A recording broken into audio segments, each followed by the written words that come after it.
حضرت ابو ہریرہ رضی اللہ عنہ بیان کرتے ہیں، رسول اللہ صلی اللہ علیہ وآلہ وسلم نے فرمایا، روز قیامت سب سے پہلے شہید کا فیصلہ سنایا جائے گا، اسے پیش کیا جائے گا تو اللہ اسے اپنی نعمتیں یاد کرائے گا اور وہ ان کا اعتراف کرے گا۔ پھر اللہ فرمائے گا، تو نے ان کے بدلے میں شکر کے طور پر کیا کیا؟ وہ عرض کرے گا، میں نے تیری خاطر جہاد کیا حتیٰ کہ مجھے شہید کر دیا گیا۔ اللہ فرمائے گا، تو نے جھوٹ کہا کیونکہ تو نے داد شجاعت حاصل کرنے کے لیے جہاد کیا تھا۔ پس وہ کہہ دیا گیا، پھر اس کے متعلق حکم دیا جائے گا تو اسے منہ کے بل گھسیٹ کر جہنم میں ڈال دیا جائے گا۔ دوسرا شخص جس نے علم حاصل کیا اور اسے دوسروں کو سکھایا اور قرآن کریم کی تلاوت کی، اسے بھی پیش کیا جائے گا تو اللہ اسے اپنی نعمتیں یاد کرائے گا، وہ ان کا اعتراف کرے گا۔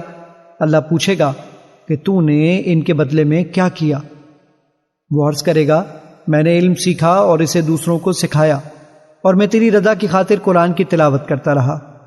اللہ فرمائے گا، تو نے جھوٹ کہا، البتہ تو نے علم اس لیے حاصل کیا تھا کہ تمہیں عالم کہا جائے اور قرآن پڑھا تاکہ تمہیں قاری کہا جائے۔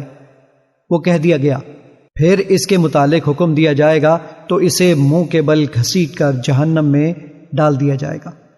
اور تیسرا وہ شخص جسے اللہ تعالیٰ نے مال و زر کی جملہ اقسام سے خوب نوازا ہوگا، اسے پیش کیا جائے گا تو اللہ اسے اپنی نعمتیں یاد کرائے گا، وہ انہیں پہچان لے گا تو اللہ پوچھے گا، تو نے ان کے بدلے میں کیا کیا؟